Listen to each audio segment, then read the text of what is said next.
નમસ્કાર દર્શક મિત્રો, આજે chief election commissioner Gyanesh Kumar દ્વારા 5 રાજ્યોમાં વિધાનસભાની ચૂંટણીઓ માટેની જાહેરાત કરી દેવામાં આવી છે। આ 5 રાજ્યોમાં સમાવેશ થાય છે આસામ, પશ્ચિમ બંગાળ, તમિલનાડુ, કેરલા અને પુડુચેરીનો। આપને જણાવી દે કે એક સમયે જ્યાં પશ્ચિમ બંગાળમાં લો એન્ડ ઓર્ડરને લઈને ઇસ્યુ રહેતા હતા અને હજુ પણ રહે છે ઇલેક્શન દરમિયાન, તે પશ્ચિમ બંગાળમાં એક સમયે એટલે કે 2021ની વિધાનસભાની ચૂંટણીઓ 8 ફેઝમાં થઈ હતી અને આ વખતે પશ્ચિમ બંગાળમાં આ ચૂંટણીઓ માત્ર 2 ફેઝમાં થવા જઈ રહી છે।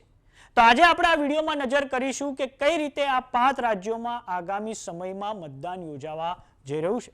તો દર્શક મિત્રો, આ તમે સ્ક્રીન પર જોઈ રહ્યા છો A9 નું આ છે સત્તાવાર હેન્ડલ। વાત કરીએ આસામની, તો પૂર્વોત્તરનું સૌથી મહત્વનું રાજ્ય। 2016માં પ્રથમવાર ભારતીય જનતા પાર્ટીએ આઝાદી પછી ત્યાં સરકાર બનાવી અને ત્યાં હાલમાં હિમંતા બિસ્વ શર્મા એ ત્યાંના મુખ્યમંત્રી છે અને હાલમાં ભારતીય જનતા પાર્ટી ત્યાં 10 વર્ષની એન્ટી ઇન્કમ્બન્સીનો સામનો કરી રહી છે। આ આસામમાં 9મી તારીખે યોજાશે મતદાન અને 4મી મે તેનું પરિણામ આવશે। આસામમાં કુલ વિધાનસભાની 126 સીટો આવેલી છે અને આ 126 સીટો માટે 9મી એપ્રિલે મતદાન યોજાશે અને 4મી મે પરિણામ આવી જશે। આ વખતે પ્રિયંકા ગાંધીને પણ કોંગ્રેસ દ્વારા ત્યાંની સ્ક્રીનિંગ કમિટીમાં સમાવવામાં આવ્યા છે અને કોંગ્રેસને આશા છે કે 10 વર્ષની સત્તા વિરોધી લહેર પર સવાર થઈને તે આસામ જીતી શકે છે। અને આપણે એ પણ જણાવી દઈએ કે 2024 લોકસભા વખતે ઉત્તર આસામમાં જે અહોમ સમુદાય છે તેમણે મુસ્લિમ સમાજ સાથે મળીને કોંગ્રેસની ફેવરમાં વોટિંગ કર્યું હતું। આમ કોંગ્રેસને અપેક્ષા છે કે આસામમાં તે સરકાર બનાવી શકે છે। હવે વાત કરીએ સૌથી મહત્વનું રાજ્ય દક્ષિણનું એટલે કે તમિલનાડુ। તમિલનાડુમાં વિધાનસભાની 234 સીટો આવેલી છે। ત્યાં 23મી તારીખે એટલે કે 23મી એપ્રિલના રોજ ત્યાં મતદાન યોજાશે અને 4મી મે પરિણામ આવશે। તમિલનાડુમાં હાલમાં ડીએમકે દ્રવિડ મુનેત્ર કઝગામ એના મુખ્યમંત્રી છે સ્ટાલિન, તેઓ હાલમાં સત્તામાં છે।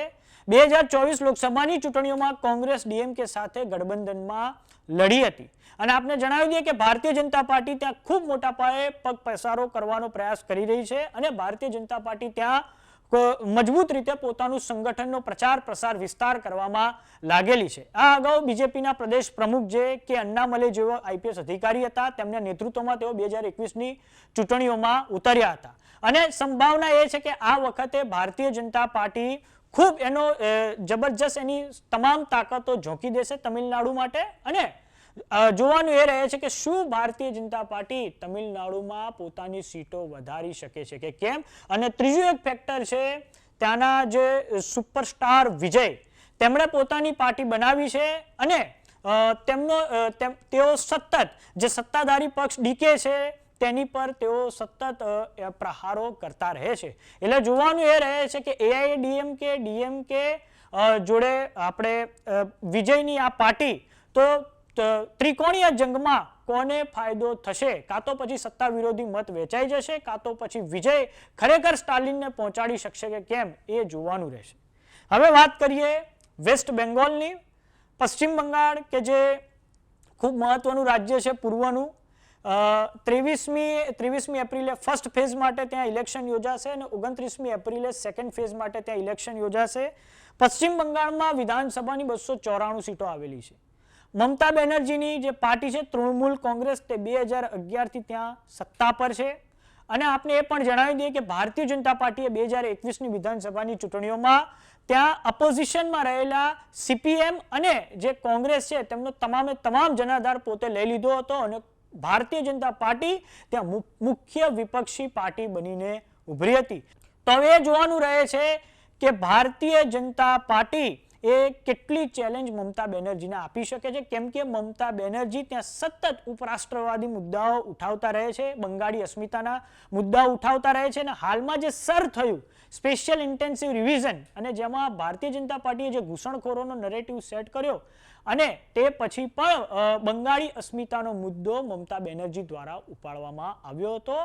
આમ બંગાળની લડાઈ પણ ખૂબ કટોકટીની થવાની છે અને આપણે જણાવી દઈએ કે એક સમયે બંગાળમાં 8 ફેઝમાં ઇલેક્શન થતા હતા। 294 સીટો પર 8 ફેઝમાં ઇલેક્શન 2021માં પણ થયું હતું અને કેમ કે ત્યાં લો એન્ડ ઓર્ડરના બહુ મોટા ઇસ્યુ રહેતા હોય છે, પરંતુ આ વખતે જ્ઞાનેશ કુમારે અગાઉ જ એમણે નક્કી કરી લીધું હતું કે આ ઇલેક્શન માત્ર 2 ફેઝમાં થશે અને એનું પરિણામ આવશે 4 મે. વાત કરીએ કેરાલમ, ત્યાં કેરાલામાં વિધાનસભાની 140 સીટો આવેલી છે. પી વિજયનની જે પાર્ટી છે, કમ્યુનિસ્ટ પાર્ટી, તે ત્યાં છેલ્લા 10 વર્ષથી ત્યાં સત્તારૂઢ છે. આમ તો એવું કહેવાય છે કે ત્યાં કોંગ્રેસ સમર્થિત યુડીએફ અને લેફ્ટ સમર્થિત એલડીએફ 5-5 વર્ષે સત્તામાં આવતું હોય છે, પરંતુ 2021 વખતે એ ક્રમ તૂટ્યો અને પી વિજયને ફરી એકવાર તેમણે સત્તામાં વાપસી કરી છે. એટલે ત્યાં વિધાનસભાની 140 સીટો માટે 9મી એપ્રિલે મતદાન થશે અને 4 મે પરિણામ આવશે. વાત કરીએ પુદ્દુચેરીની, તો પુદ્દુચેરીની 30 સીટો પર મતદાન યોજાશે અને ત્યાં આમ તો ગૃહમાં 33 સીટો આવેલી છે, પણ 30 સીટો પર મતદાન યોજાશે અને પુદ્દુચેરી પર આ પછી 4 મે પરિણામ આવશે. આમ આ 5 રાજ્યોની વિધાનસભાની ચૂંટણીઓ ખૂબ મહત્વની છે સત્તાધારી એનડીએ માટે અને વિપક્ષી ઇન્ડી અલાયન્સ માટે, કેમ કે આપણે જણાવી દઈએ કે એનડીએ નો વિજય રથ હજુ સુધી પણ ઇન્ડી અલાયન્સ નથી રોકી શક્યું. આ પહેલા 2024 લોકસભા પછી જે ચૂંટણીઓ થઈ, હરિયાણા, ઝારખંડ, મહારાષ્ટ્ર, એમાં હરિયાણા એનડીએ ત્યાં ક્લીન સ્વીપ મારી અને આ પછી મહારાષ્ટ્રમાં પણ એનડીએ જબરજસ્ત એમણે બહુમત હાસિલ કર્યો છે. માત્ર ને માત્ર ઝારખંડમાં જામુમો અને કોંગ્રેસનું ગઠબંધન વાપસી કરી શક્યું હતું. આ પછી જોવા જઈએ દિલ્હી, કે 2025ના ફેબ્રુઆરીમાં ત્યાં ચૂંટણીઓ થઈ હતી, ત્યાં આમ આદમી પાર્ટીએ મેદાન માર્યું. ત્યાં આમ આદમી પાર્ટીનું હોમ ગ્રાઉન્ડ હતું, પરંતુ અરવિંદ કેજરીવાલ આ લીકર ગેટ કૌભાંડના જે એમની પર ચાર્જ લાગ્યા તેના કારણે ક્યાંક ને આમ આદમી પાર્ટીને નુકસાન થયું ને આ પછી ભારતીય જનતા પાર્ટીએ ત્યાં ખૂબ લાંબા સમય પછી સત્તામાં વાપસી કરી છે. આ પછી આપણે આવીએ બિહાર પર, ઉત્તર ભારતનું સૌથી મોટું રાજ્ય અને એવું કહેવાય છે કે લોકસભામાં પણ સીટોની દ્રષ્ટિએ 3જા નંબરનું સૌથી મહત્વનું રાજ્ય, ત્યાં પણ એનડીએ બમ્પર જીત હાસિલ કરી છે. હવે જોવાનું એ રહે છે કે શું પશ્ચિમ બંગાળમાં કે જે પશ્ચિમ બંગાળમાં કે આઝાદી પછી ભારતીય જનતા પાર્ટીની એક પણ વાર સરકાર નથી બની, કે શું બીજેપી ત્યાં પોતાની સરકાર બનાવી શકે છે કે કેમ, અને દક્ષિણમાં કેરળમ અને તમિલનાડુમાં પોતાનો જનાધાર ફેલાવી શકે છે કે કેમ, એ જોવાનું રહેશે. કેમ કે આ 5 વિધાનસભાની ચૂંટણીઓ પતશે અને પછી આવતા વર્ષે આવી જશે ઉત્તર પ્રદેશ, ઉત્તરાખંડ, પંજાબ, ગોવા, મણિપુરની ચૂંટણીઓ અને ઉત્તર પ્રદેશ એ સૌથી મહત્વની વિધાનસભા છે, કેમ કે દિલ્હીનો રસ્તો લખનઉ થઈને જાય છે. તો સમાચારોમાં અત્યારે બસ આટલું. જોતા રહો જમાવટ. જો તમે અમને યુટ્યુબ પર જોઈ રહ્યા તો સબસ્ક્રાઇબ કરો, જો તમે અમને ફેસબુક પર જોઈ રહ્યા તો ફોલો કરો, સાથે જ અમારી વોટ્સએપ ચેનલ આવી ગઈ છે, જોઈન કરવાનું ના ભૂલતા. નમસ્કાર.